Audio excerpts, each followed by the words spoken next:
How many of you have heard about the British India Corporation? Think hard. No, I am not talking about the East India Company. There is a Government of India owned company called the British India Corporation. It is a 145 years old textile mill in Kanpur, which is a remnant of British ruled India. Our successive governments forgot to rename it. Inside the British India Corporation's factory, there is a control room with state-of-the-art computerized gauges.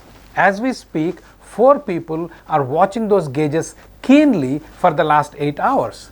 In the next shift, another 4 will take their place. Then there is a third shift when 4 more people watch these mission critical gauges. They do this 24 hours a day, 365 days a year. But there is a slight problem though. The factory has not produced a single thing since 2005. Zip, zero, zilch, nada. These people have been staring at gauges that haven't moved for the last 15 years. British India Corporation's factory employs 1,800 people. For the last 15 years, these government employees have been coming to work daily. Everyone is getting paid. They are even earning bonuses, overtime compensation, and getting promotions. These people come to work every day, sign in, clean the place, then they chit chat, socialize, draw salaries, and go home. How has this atrocity of paying 1,800 employees fat salaries for doing nothing been going on for the last 15 years? It has been going on with your money, the money you and I pay in taxes. You, the taxpayer, by paying 18% tax on your toothbrush and bath soap. You, the taxpayer, by paying 40% tax on your Thumbs Up and Pepsi, and almost 100% tax on petrol to over 400% tax on a quarter bottle of whiskey is footing the bill for this atrocity. Given these state of affairs, it is commendable that Prime Minister Narendra Modi declared his intent to sell these inefficient taxpayer, blood-sucking public sector companies. Though Modi came late to the game, he has done a commendable job of selling Air India. This government-run airline lost over 78,000 crore rupees. A few years ago, Air India got 30,000 crore rupees of taxpayer money in the form of a Modi bailout, and yet it could not be revived. Modi now says he will sell Bharat Earthmovers Limited, Shipping Corporation of India, Neelanchal Ispat, Pawan Hans and its 43 helicopters, Central Electronics, Bharat Petroleum Corporation, Industrial Development Bank and Container Corporation. If Modi delivers on his promise to sell these companies, I will vote for him in the next general election. I will vote for him despite his profound failures in growing the Indian economy. Some of his colossal mistakes include decisions like the demonetization, wrecking Indian economy during the COVID outbreak, his GST implementation, his unprecedented tax increases on fuel, just to name a few. So why am I so passionate about selling the public sector companies?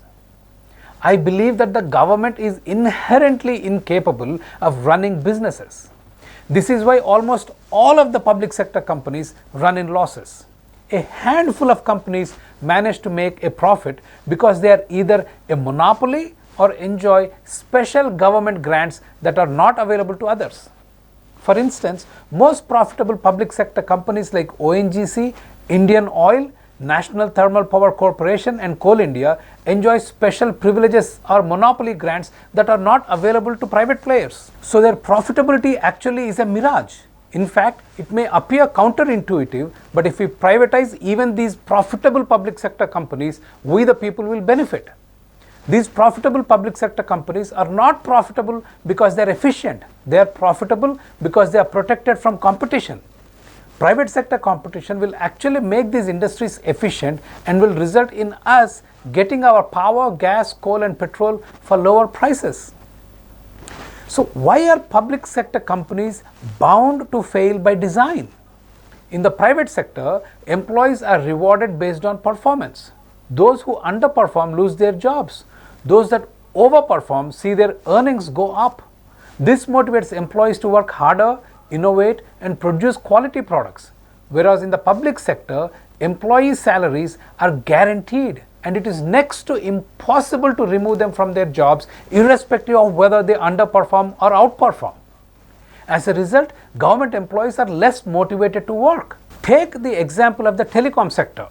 Minister Ravi Shankar Prasad said that the employee cost of BSNL is 75% of the income, while the same for private telecom companies varies between 2.9 to 5%. Just let that sink in. BSNL employee cost is 75% of the income, while private telecom companies spend less than 5% of their income on employees. Height of inefficiency. Government telecom operators BSNL and MTNL lost over 1,10,000 crore rupees in the last 10 years alone, a staggering sum. In the private sector, a company that is in losses goes out of business. In the public sector, governments bail out loss-making companies with taxpayer money and they become British India corporations. Public sector banks are in an even worse shape. Public sector banks as of June 2019 have 9.4 lakh crore rupees of bad debt. This despite the 2.11 lakh crore rupees bailout that the government had announced in 2017. Where is the government getting these lakhs of crores of rupees to bail out these failing government businesses? From the taxes you and I pay on light bulbs, toothbrushes, soaps, shampoo, petrol and alcohol. This year, the government is expected to collect nearly 14 lakh crore rupees in GST alone. 13 of the 14 public sector banks were among the loss makers in 2018. Compare that with 24 private banks that reported a cumulative profit of over 63,000 crore rupees in 2019, while just 2 private banks reported losses. Why do we need these national banks and public sector companies that eat up our hard-earned money? What purpose do they serve other than enriching the employees of these companies at common man's expense? If we shut these companies down, we won't have to pay 28% GST on cement and 18% on iron. When it is difficult for someone with an engineering degree or MBA to find a job that pays 30,000 rupees a month, there are laborers in the government sector drawing 4.5 lakh rupees a month in earnings. Yes, 4.5 lakh rupees a month. My jaw dropped when I read that number.